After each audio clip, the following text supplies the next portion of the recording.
بصرہ کی ایک عورت تھی ناظرین جس کا نام شہوانہ تھا. بہت گناہگار، انتہائی سیاہ کار عورت تھی. یعنی عالم یہ تھا کہ بصرہ کے لوگ جب سنتے تھے کہ شہوانہ کا گزر اس سڑک سے یا اس جگہ سے ہونے والا ہے، وہ اپنا راستہ بدل دیا کرتے تھے. یعنی اس حد تک اس سے خوف میں مبتلا رہتے تھے کہ کہیں ایسا نہ ہو کہ اس کی نحوست ہم پر پڑ جائے، یا خدا نخواستہ کوئی ہمیں اس کے ساتھ دیکھ لے یا اس کے ساتھ چلتا ہوا دیکھ لے تو ہماری عزت پر کوئی اسپاٹ نہ آ جائے. اتنی یعنی ناظرین اس کی بدنامی تھی. پورا شہر جو ہے اس کی بدنامی کے چرچے کرتا تھا. اب عالم یہ ہوا ناظرین، اب آپ کے ذہن میں آ گیا کہ شہوانہ کون ہے، اور آپ یہ بھی سمجھ گئے کہ شہوانہ کی کتنی بدنامی تھی اور کتنا اس حوالے سے اس کا چرچا تھا. بہرحال ہوا یہ ناظرین، جب رب اپنی رحمتوں میں سمیٹنا چاہتا ہے نا کسی کو، دامن رحمت میں سمیٹنا چاہتا ہے، تو پھر اس کے بہانے بنتے ہیں. ایک مرتبہ ہوا یہ کہ وہ کسی کام سے نکلی، اس کے ساتھ اس کی کنیزیں بھی تھیں، تو ایک وائس خطاب فرما رہے تھے. تو خطاب ہو رہا تھا قبر اور حشر کے اوپر. تو بہت یعنی اس وقت گریا تھا لوگوں کے اوپر، لوگ زارو قطار رو رہے تھے، قبر اور حشر کی بات چل رہی تھی. تو شہوانہ چلتے چلتے اچانک رک گئی، اور رکنے کے بعد پردے میں سے وہ خطاب سننے لگی. عالم یہ ہوا کہ خطاب سنتی جاتی تھی اور اس کے آنسو بہتے چلے جاتے تھے. خطاب سنتی جاتی تھی، آنسو بہتے چلے جاتے تھے. جب خطاب ختم ہو گیا تو اس نے خواہش ظاہر کی کہ میں جو خطاب فرما رہے تھے ان سے بات کرنا چاہتی ہوں. بہرحال وہ پردے میں تشریف لائے. اب سوال جواب شروع ہوئے. شہوانہ نے پہلا سوال یہ کیا کہ کیا میری توبہ قبول ہو سکتی ہے؟ انہوں نے جواب یہ دیا کہ بالکل ہو سکتی ہے. پھر شہوانہ نے کہا کہ میں بہت گناہگار ہوں. جواب آیا کتنی ہی گناہگار ہو. بصرہ کی ایک عورت تھی ناظرین جس کا نام شہوانہ تھا.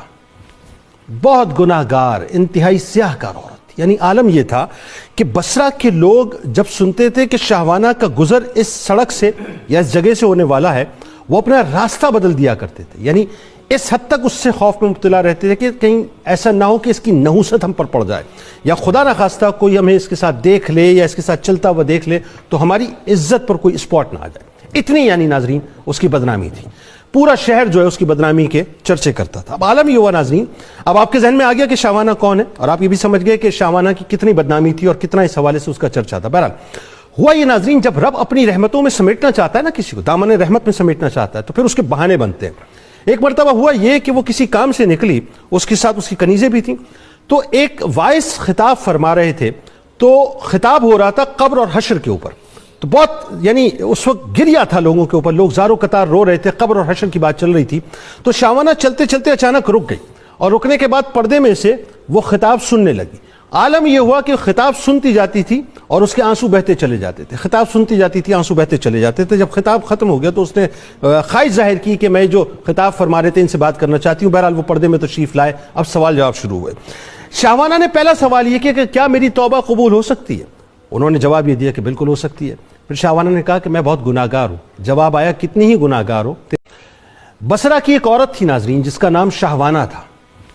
بہت گناہگار، انتہائی سیاہ کار عورت. یعنی عالم یہ تھا کہ بصرہ کے لوگ جب سنتے تھے کہ شہوانہ کا گزر اس سڑک سے یا اس جگہ سے ہونے والا ہے، وہ اپنا راستہ بدل دیا کرتے تھے. یعنی اس حد تک اس سے خوف میں مبتلا رہتے تھے کہ کہیں ایسا نہ ہو کہ اس کی نحوست ہم پر پڑ جائے، یا خدا نخواستہ کوئی ہمیں اس کے ساتھ دیکھ لے یا اس کے ساتھ چلتا ہوا دیکھ لے تو ہماری عزت پر کوئی اسپاٹ نہ آ جائے. اتنی یعنی ناظرین اس کی بدنامی تھی.